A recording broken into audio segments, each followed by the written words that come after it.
The mountains do not care about your poor plans or your prayers. Up here in the Big Thompson Canyon, the rock is older than the concept of mercy, and the trees grow thick enough to swallow a man whole without a single rustle of their needles. It was October 2nd, 1999. The air had that sharp, metallic bite that precedes a Colorado winter. A warning that the window for survival was closing fast for anything small and warm-blooded. A group of 11 adults moved along the Big South Trail in the Comanche Peak wilderness. They were seasoned, confident, wrapped in the false security of their own numbers. They believed that 11 pairs of eyes were enough to keep the shadows at bay. Among them was a 3-year-old boy named Jaryd. He was a burst of energy in a bright blue fleece jacket, a small spark of life moving against the backdrop of gray granite and deep, looming greens. The trail was familiar, and the pace was easy. They were heading toward a fish hatchery, a simple outing that should have ended with tired feet and stories over dinner. But the wilderness was already tightening its grip on the group. Waiting for the exact moment of distraction, Jaryd was running ahead, as children often do when the world feels like a playground. He was no more than 50 feet in front of the lead adults, a distance so short it could be covered in a few heartbeats. He rounded a bend where the trail hugged the side of a steep embankment. For a few seconds, he was out of sight. That was all it took for the mountain to open its mouth and close it again. When the adults rounded that same bend, the trail was empty. The dirt was undisturbed. The air was still, and the boy was gone. There was no scream, no sound of a struggle, just the sudden, a heavy weight of a silence that felt intentional. They called his name, their voices bouncing off the canyon walls and returning to them thin and hollow. Jaryd. Jaryd. The wind didn't even bother to whisper back. It just pushed through the pines with a low, indifferent moan. Panic is a cold thing that starts in the gut and works its way to the throat. Within minutes, the casual hike had dissolved into a frantic scramble. They checked the bushes, the steep drop-offs, the edge of the rushing water, but found nothing but shadows. This is the classic signature of a missing 411 case.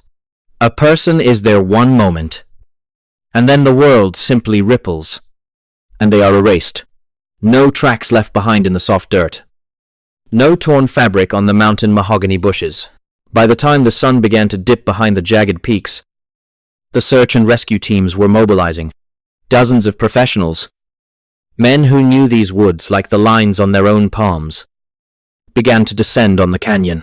They brought in the bloodhounds, animals with noses, sensitive enough to track a ghost through a rainstorm. But when the dogs reached the spot where Jaryd was last seen, they did something that chilled the handlers to the bone.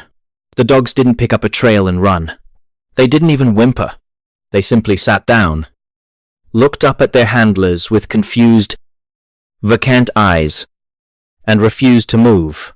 It was as if the boy's scent had just stopped existing at that exact coordinate. Helicopters with thermal imaging cameras banked low over the canopy, their blades thumping like a dying heart against the canyon walls. They were looking for a heat signature, a tiny orange glow in a sea of blue and purple. But the mountain was cold, and had it stayed dark, even with the most advanced technology of 1999, there was not a single trace of the boy. No heat, no movement, no hope.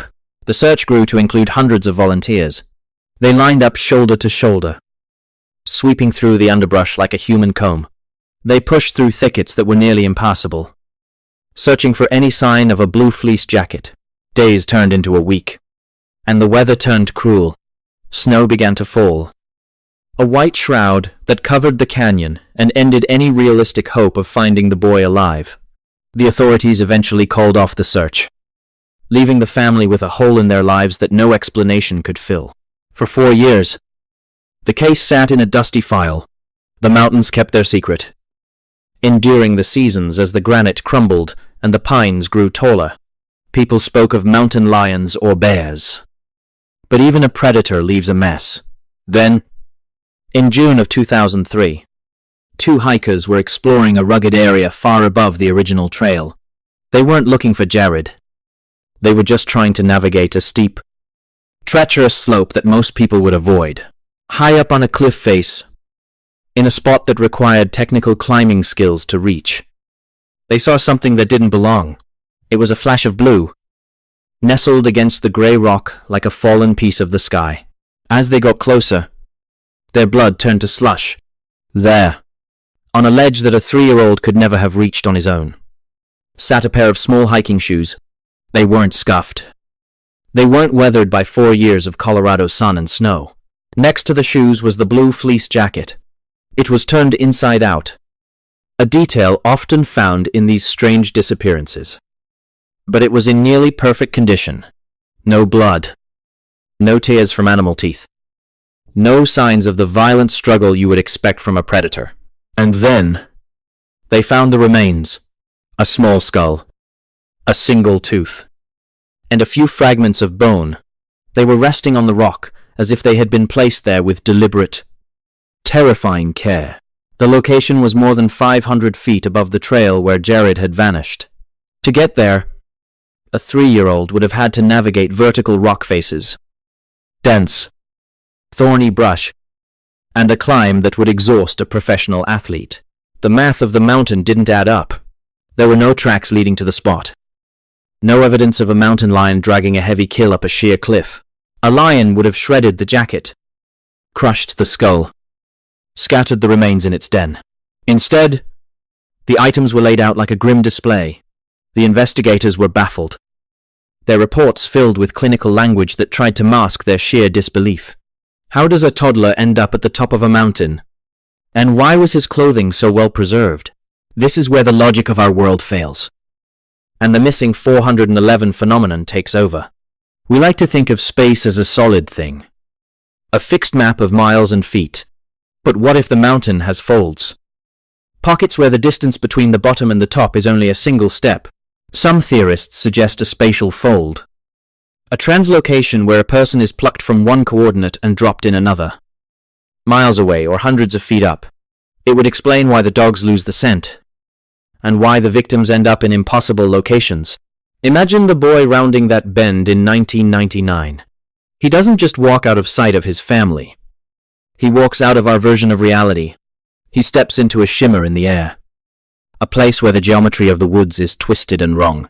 In that other place, the cliffside wasn't 500 feet up. It was right there in front of him. He stepped through.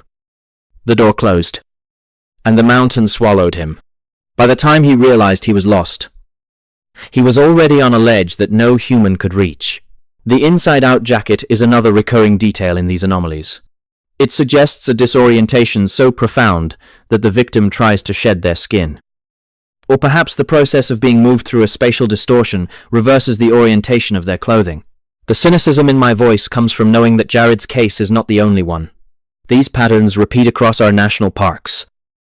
A map of disappearances that defy every law of biology and physics. The authorities call them outliers, but I call them evidence of something we aren't supposed to see. Take the case of Keith Parkins. In 1952, he was only 2 years old when he vanished from his grandfather's ranch in Oregon. He was gone for less than 20 hours, and yet he was found nearly 12 miles away, on the other side of a mountain range. To cover that distance, a 2-year-old would have had to run at a full sprint through the dark, over jagged peaks and through freezing temperatures, without stopping once. It is a physical impossibility. Much like Jaryd climbing 500 feet of sheer rock, the similarity is haunting. Both children vanished in a heartbeat.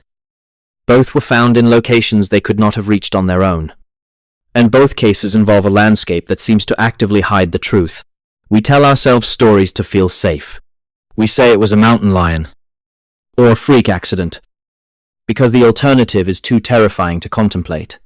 We don't want to believe that the ground beneath our boots can just fail, but the evidence stays there, etched into the granite of Big Thompson Canyon. A tiny skull, a blue jacket, and a trail that ends in a wall of silence.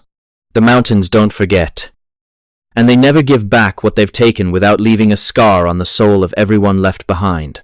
Jaryd Atadero didn't just die in the woods. He was taken by a force that doesn't operate on our timeline or follow our rules. Whether it is a predator from another dimension, or a glitch in the fabric of the wilderness itself, the result is the same. Every time you step onto a trail, you are making a gamble. You are betting that the world will remain solid, that the path will lead where the map says it does, and that the silence between the trees is just empty air. But sometimes, that silence is heavy. Sometimes, the trees seem to lean in a little closer when you aren't looking. And sometimes, the person walking 50 feet ahead of you rounds a bend, and they simply cease to be. The missing 411 cases are a reminder that we are guests in a house that doesn't want us there.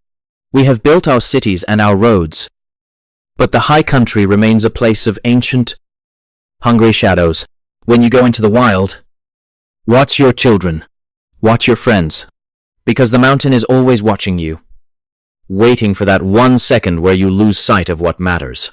Jaryd rounded that bend in 1999, and he is still rounding it in the nightmares of those who were there. The blue jacket on the ledge is a flag of surrender, a sign that we have no power against the unseen. There are things in this world that we are not meant to understand, and there are places where the rules of man are written in dust. The Big Thompson Canyon is one of those places, and it is still out there, waiting for the next person to walk a little too far ahead. Sleep well, if you can, but if you hear a laugh on the wind that sounds like a child who has been gone for 20 years, don't follow it. Just turn around, and keep walking until you see the lights of the city.